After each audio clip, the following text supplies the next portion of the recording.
how he wrote the words, brought it together, and made it mean what it did. And what do we do with knowing how he did it? Are we going to write our own poems? Are we going to take maybe, I don't know, a chameli or a jasmine in the place of a are not necessarily don't necessarily have an English degree in undergraduate because it's hugely understaffed space. So anyone walks into the English classroom and teaches the text and comes out. And that makes a difference to the pedagogies. That makes a difference to the kinds of resources I may look out for to take to the classroom to supplement the textbook. And finally, assessments. What are the kinds of questions I'm going to ask? Am I going to ask memory-based questions? Am I going to ask them application questions?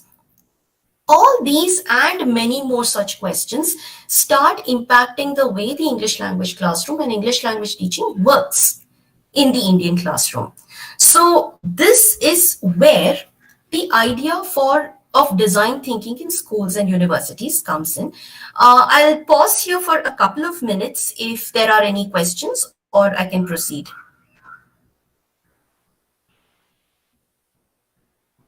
So if there is something that you would like to ask, maybe for a minute or so, please do unmute and ask, else we can go ahead.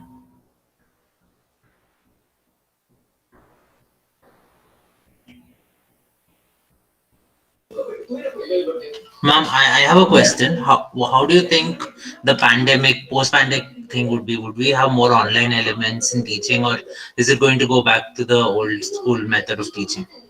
So at least for the next semester, we are looking at online teaching primarily. I don't know what it's going to be like when we go back.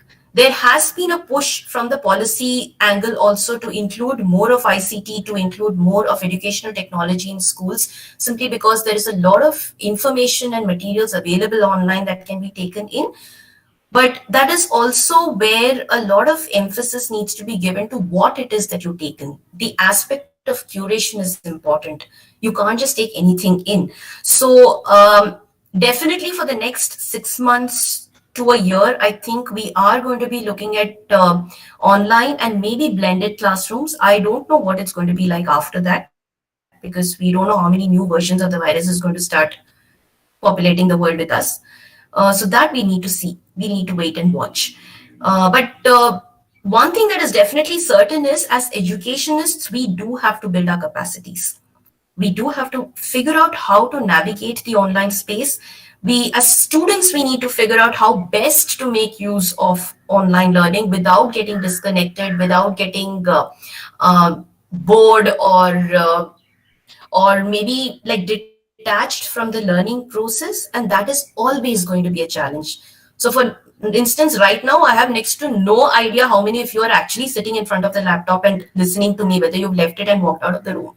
But it is still something that is a challenge, and that's something we faced in the last 6 months itself. We need to see how best to make these spaces work.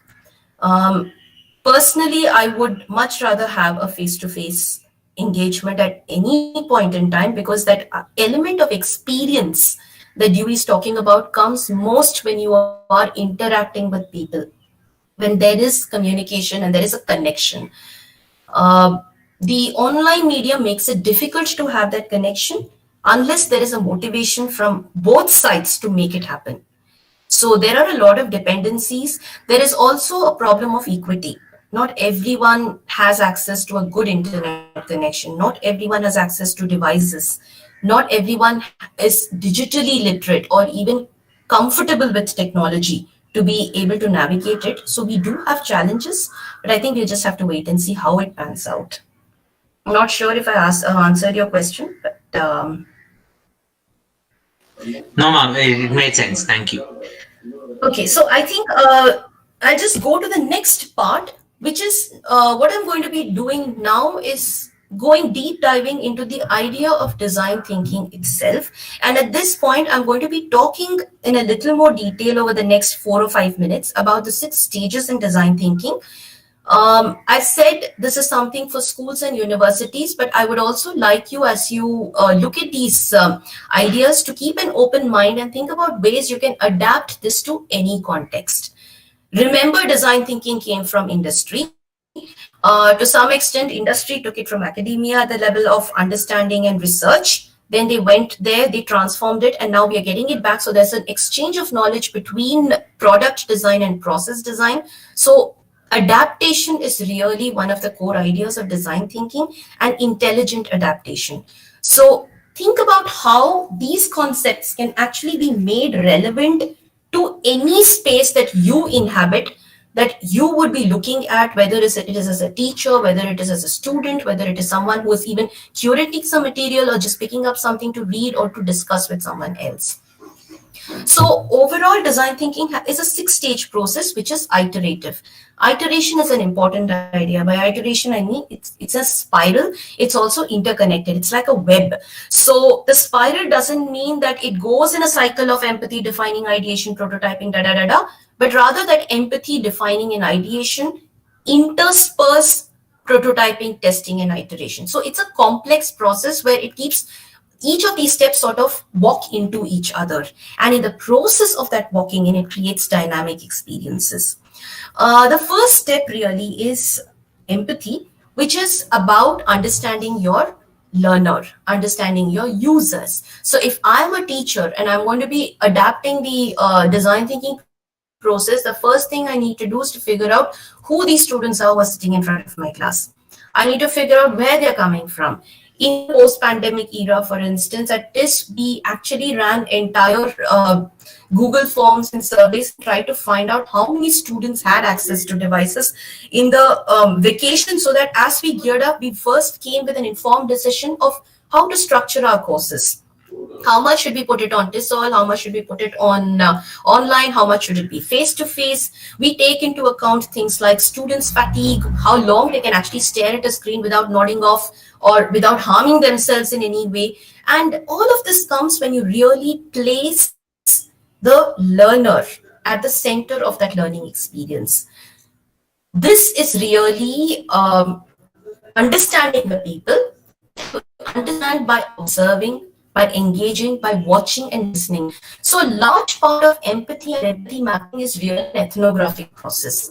When you're in the process of developing modules or creating spaces, learning spaces, what you're actually doing is you are literally in the field with your notebook, you're looking, there's photojournalism happening, you're taking pictures, you're really trying to get the skin of those people whom you're trying to help. So that level of detail also keeps growing. So every time there is a new knowledge that is unearthed, it goes back into the empathy map, and you are constantly building a digital resource that is informing your understanding of the context. Following this comes this next point, and an important point about defining the problem. So when you're finding a solution, you first need to scope it out. You can't do everything. If you're trying to do everything, then you will end up doing nothing.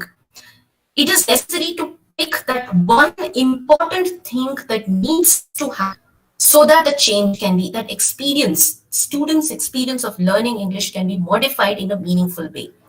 This would also probably mean going back continuously to the empathy map, understanding as a person, as someone who is a knowledge expert in English language teaching, your content knowledge has to be really strong.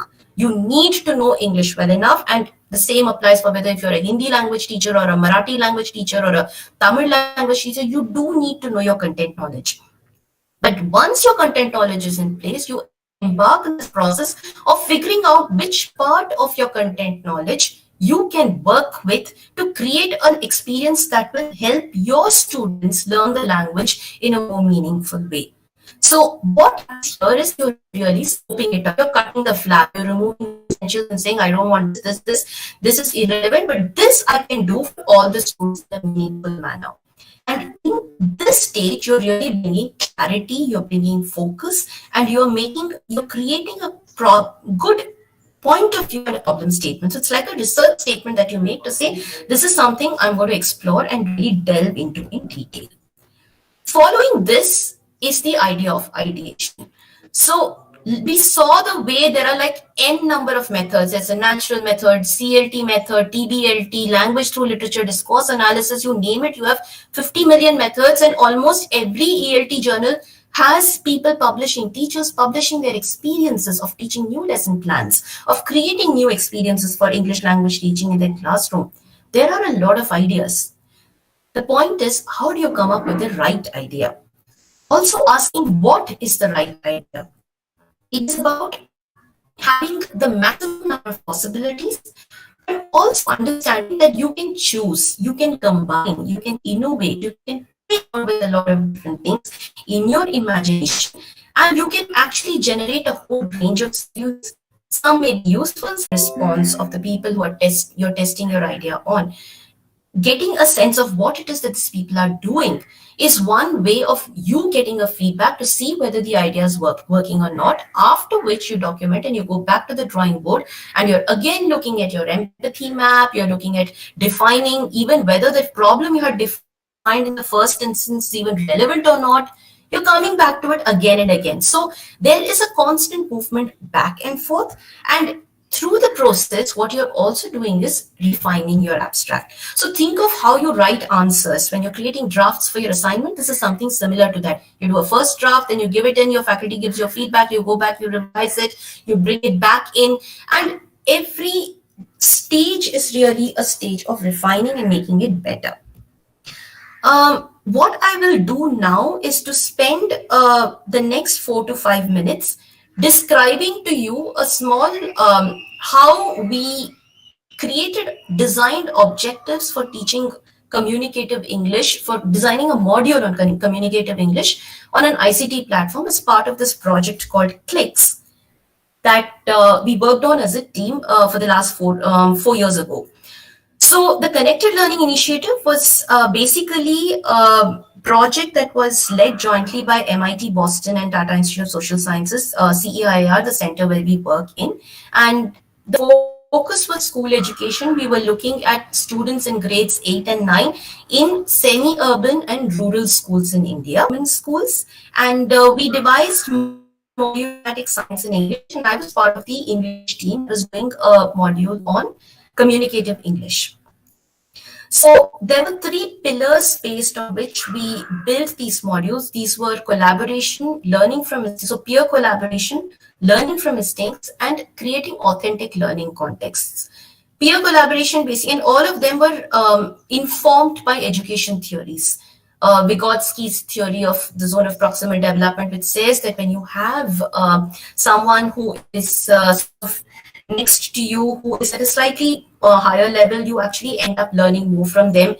Feedback helps in learning. So Krashen's natural approach also talks about the comprehensible input hypothesis, all of which went into the creation of the English modules, where we wanted basically to provide opportunities for students in these schools to speak in English.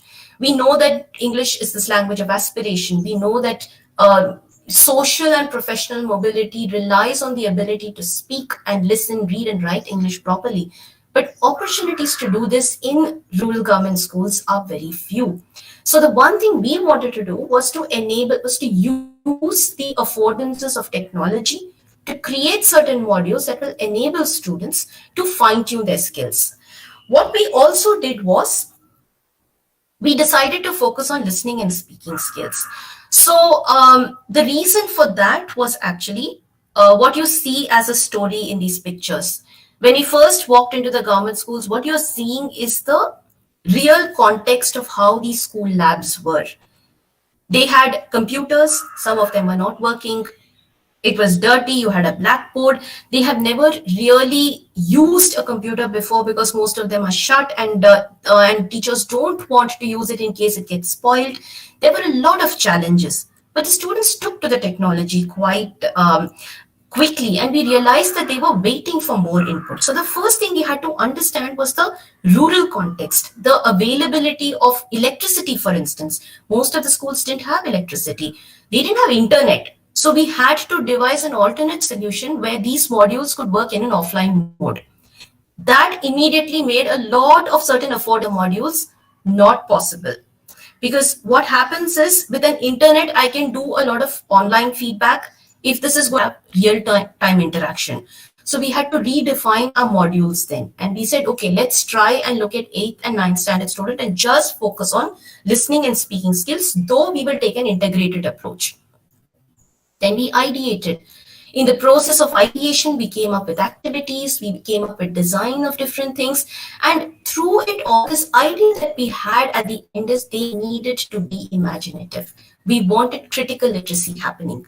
We wanted not just the students' ability to identify alphabets and regurgitate sentences, we wanted them to create. We wanted them to speak their minds. We wanted them to innovate by themselves, to talk about themselves, have a sense of identity and own what it is that they were doing, not just reproducing content that is being given in a textbook or writing for an exam. And a lot of our modules then ended up um, creating open-ended activities, giving model conversations. We created tools and we adopted a set of approaches. So we followed the principled pragmatism approach. We decided to take the natural approach, which is Krashen's theory that says that you need to have a language in the environment to be able to listen to it and learn the language more innately. If you don't have that language, then you don't pick it up simply because you don't hear it, you don't see it written anywhere. And these schools were actually they didn't have too much of English around them, so we used our modules to give them that kind of an input. We wanted autonomy. We took a function notion approach because we wanted also for them to be able to introduce themselves, talk about professions, agree, disagree, take a point of view and debate it. A lot of these are critical literacy skills. They're also life skills that they will need at some point in their own workspaces. And finally, we had stories as one of the heart of the entire modules. We wanted them to think creatively. We wanted them to create their own stories and not just listen to ours. So the tools that we made and the kinds of technologies we built was actually defined by what we saw in the field, how students responded to it.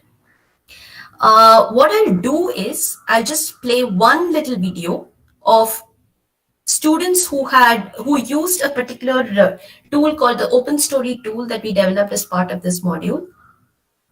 So once there was a girl who loved to eat a lot of food. Every day she ate more and more. She was bigger than all her friends. One day she looked herself in a mirror. She found that she was as fat as a bear. She ran to her mom and told her about how she felt. Mom told her that you may be happy on how you look. She looked herself in the mirror again and noticed that she was the most beautiful girl in the world. Then she continued to live her life happily. Yeah.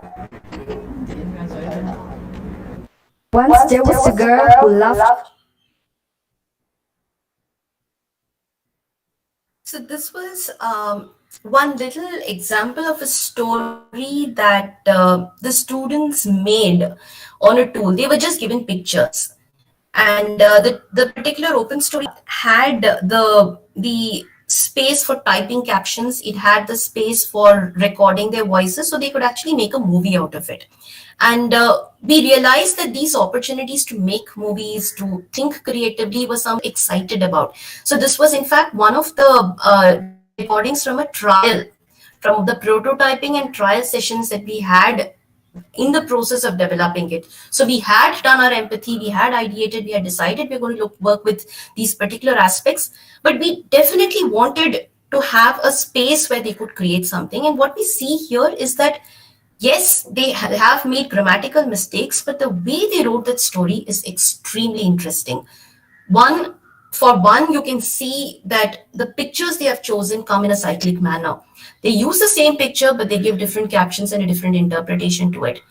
A core idea over here is identity. The notion of who I am and what I look like for a teenage audience is an extremely important one, and they touch upon that, and they're able to write something that makes sense, that is meaningful for them also. So in a way, I think what we realized in the process of doing this and doing the design thinking process for language learning itself is that it is about adaptation. It is about trying to understand contexts and trying to pick and choose from a bucket of already existing options of what will work best for that context. So when we are talking about multimodality, in this case, it really doesn't matter whether they pronounce the words correctly, whether it is going to be a grammatically correct sentence. What matters is their ability to articulate. What matters is their ability to think and the spaces and the options to think. Giving them those imaginative spaces to challenge the world and see that I should be happy the way I am, which the world doesn't allow you. And these really are the ones that engage and interact most critically with critical literacies, building on the idea of functional literacy, which the English language classroom can do.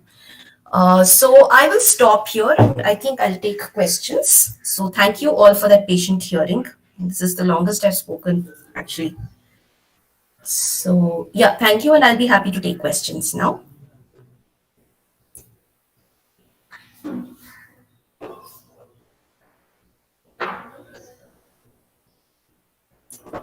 So please feel free to unmute and speak. And I think we have another 10 minutes, right? If I'm not, did that make sense at all? Yes, ma'am. Yes, ma'am. It was very awesome.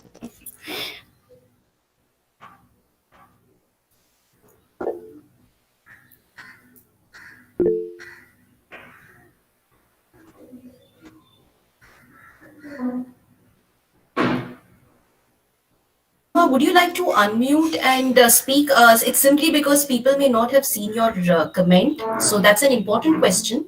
If you could ask your question, I'll definitely try and respond to it.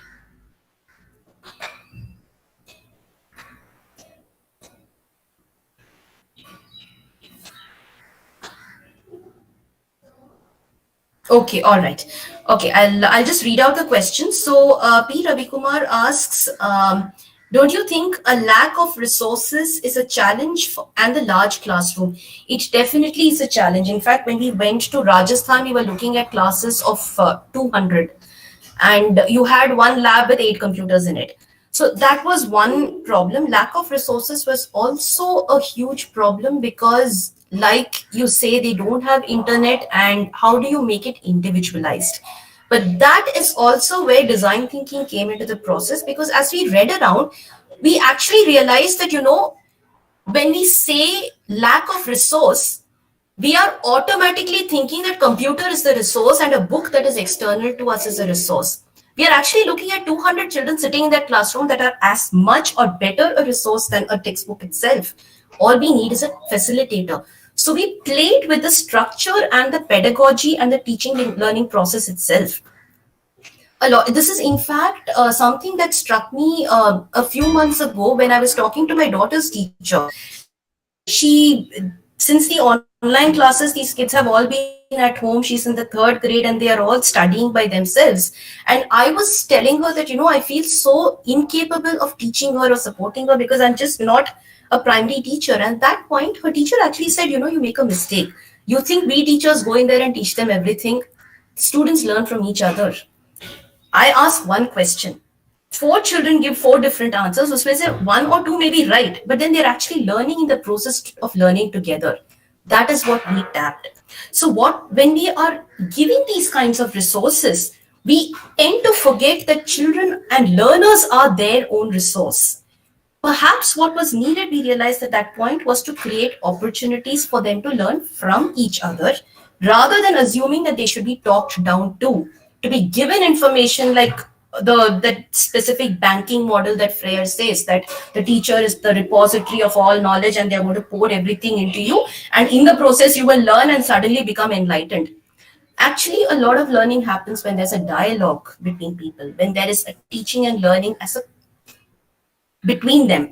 So even as we designed our modules, we made it very clear that we gave instructions. We said, discuss with your partner, write together. Do you think your partner agrees with you? And that story that these children made was a collaborative story. So that is why learning from mistakes, peer collaboration, authentic learning context was really in a way to tap into this folk psychology that Brunner says is so innately a part of our consciousness. This is also something, in fact, that a lot of multilingual theorists would talk about as an important resource. So Professor Agnihotri has a beautiful essay called Multilingualism as a Classroom Resource. And what he says there is really that, you're not talking just about one language or two languages, but worldviews. I come with a perspective of the world. Another child comes with another perspective of a world. A third learner is a completely different perspective. You bring the perspectives together through activities that are designed for it to be a debate. And in the process of debating, in the process of talking, language learning happens automatically. You're no longer focusing on an idea or a structure, you're focusing on a task. You're focusing on life skills. You're focusing on learning to be tolerant, on learning to negotiate perspectives. And the real idea there then is redefining what the word resource means. Is it an inanimate object or is it a live human being? The teacher is a resource, students are also resources. How do we make it work? In fact, to take another angle to it, when we went into these schools and we saw that there were 10 computers and 50 students, our entire module design changed. We were like, how are we going to give them individual experiences? And suddenly we were like, okay, why not just make it group activities? There is no rule in this world that says that if you're in a computer lab, only one person should sit in front of one computer. Why not redefine that space? And that was a process of design thinking. It's about imagining new things. It is, in fact, precisely about working with limited resources to design new solutions. That is really the core aspect of what design thinking brings into the classroom. So, Achyut, to go back to the question you asked about what are we going to do? Maybe it's time to list all the resources you don't have and figure out how to turn that to an advantage and how well you're going to do that. Yes, ma'am. Like Ravi sir was saying, if you do notice, there is a lack of resources. And I spoke to a lot of parents because I volunteered at the government school 2 years back, and they told me that they feel there is a lack of value education as the kids get older. Until fifth standard, there is a subject called moral science, and then that disappears. And that is where kids start deciding their own values, and that starts influencing them. Yeah. So is there a way to inculcate that into the future learning process? Isn't value education supposed to be more important when they're older than younger? It's in fact ironic that as language scholars, we should be asking that question because one of the whole points about literature, which is written in a language, is that it is valuable. Yes, ma'am. A good work of art raises questions. A good work of art, a good story unsettles you. It makes you make choices. Martha Nussbaum is one of the foremost who has actually talked about how even judges need to read literature because it increases tolerance. When there is also a difference at the level of how you want to look at the idea of value. Are you looking at the value, the notion of value as a didactic space? I'm going to come here and I'm going to preach and tell you that at the end of it, there is a model and this is the summary and this is what happens. Or are you going to allow students to think through? The critical thinking in a lot of ways is the one that actually leads to a much robust ethical grounding. And no field can do it better than a literature classroom if you only select the right kinds of books, if you only select the right kinds of poems, the right kinds of musics that problematize, that raise, that make you uncomfortable. We don't want to be made uncomfortable. We don't want people pointing fingers at us. But if people don't point fingers, you are never going to move beyond where you are. Move and get into those uncomfortable spaces. The value learning will happen automatically. So that's really where that idea of literacy itself is moving and playing with the notion of what functionality means. What is functional literacy? What is critical literacy? Critical literacy and cultural literacies are really about values. They're about morality. They're about what it means to be a human being in a messy world. And there are no answers to that. I mean, my reality will never be anybody else's reality. At the same time, I need to figure out how to do it. I need to figure out how to balance it out. I also need to give that space to children to make the mistakes. I think a lot of times we are so busy trying to shield them from hurt, that we don't let them have those fights. We don't let them go and make enemies and then make up after that. They need to figure that out. That's what it means to be a human being. And there is no better place for that to happen than in a language classroom, if only we realize that and work towards it. But for that, we need to start thinking about how the content is king, is what Stephen Krashen says. And it's true. It's what you choose to take into that class. It's also how you choose to work with it. What are the prompts I'm giving them? Are my prompts leading them to just one way, or are they open enough to get them to think about the characteristic, the kind of challenges that the character or the protagonist faces, to think about situations, to think about war, to think about gender, to think about climate change. They are very, very pressing issues today, but we need to deal with them. And the literature classroom, the language classroom is the best place to do it, if we can only figure out innovative ways of doing it with all the constraints we have.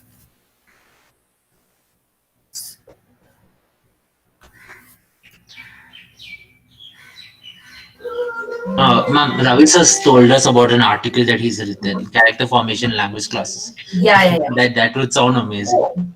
That is, yeah, that's actually very nice. I would be happy to read this. And maybe I'll have a look at this, look for it online. He's actually one of our teachers, ma'am. So Oh, okay. All right. great. I'll definitely read that article. Thank you so much, ma'am. Yeah.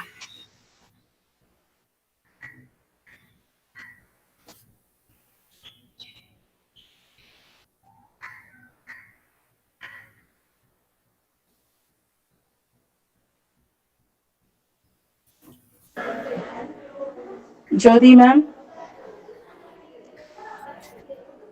Yes, ma'am. Yes. Shabina? Ma'am, thank you for enlightening us with your words, ma'am. Gratitude is the healthiest of all human emotions. The more you express gratitude for what you have, the more likely you will have even more to express gratitude for. I request Dr. D. Shanmugajyoti, ma'am, Assistant Professor, Department of English SSC, to deliver the word of thanks. A very good evening to one and all gathered here. A little thank you that you will say to someone for a little favor shown to you is a key to unlock the doors that hide unseen greater favors.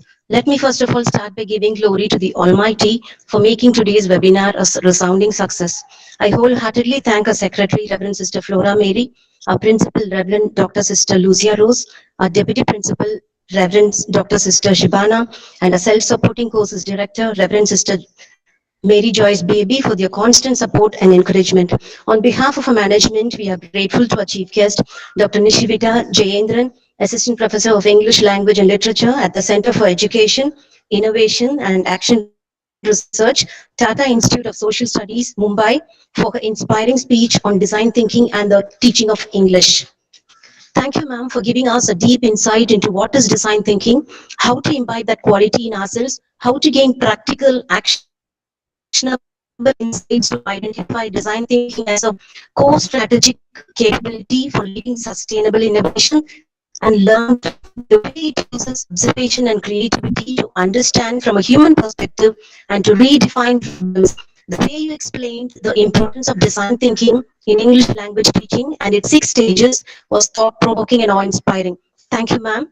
I owe my sincere thanks to our IIC convener, Mrs. Amora, and our faculty for their seamless support and kind cooperation to organize this webinar in a successful manner.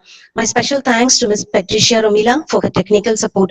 A very big thank you to all the participants for the enthusiasm and patience throughout the program. An inspiring quote by Helen Keller would be apt to conclude my speech. Optimism is the faith that leads to achieved. Nothing can be done without hope and confidence. Once again, I thank you all for your attention. Thank you.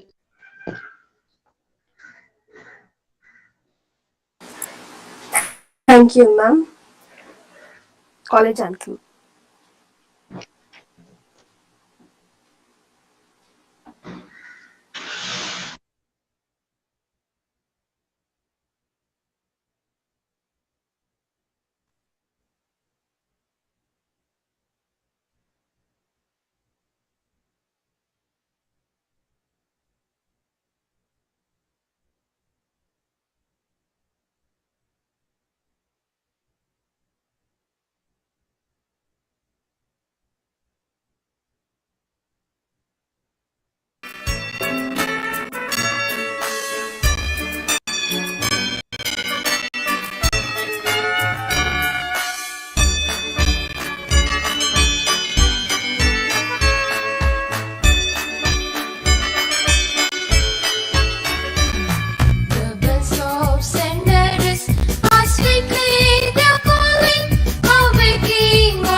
a scholarly stand.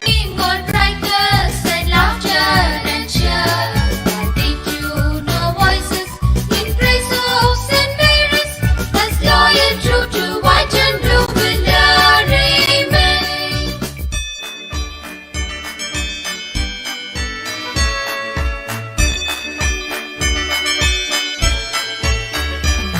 The bells of St. Mary's, they chime for the joy. Our love and our loyalty without a law. With Mary, our mother, still guiding our youth in fair bonds of virtue and honor and truth. The bells of St. Mary's are sweetly their calling, awakening all brightness and laughter and cheer. While they tune our voices in praise of St. Mary's, as loyal, true to white and blue will remain.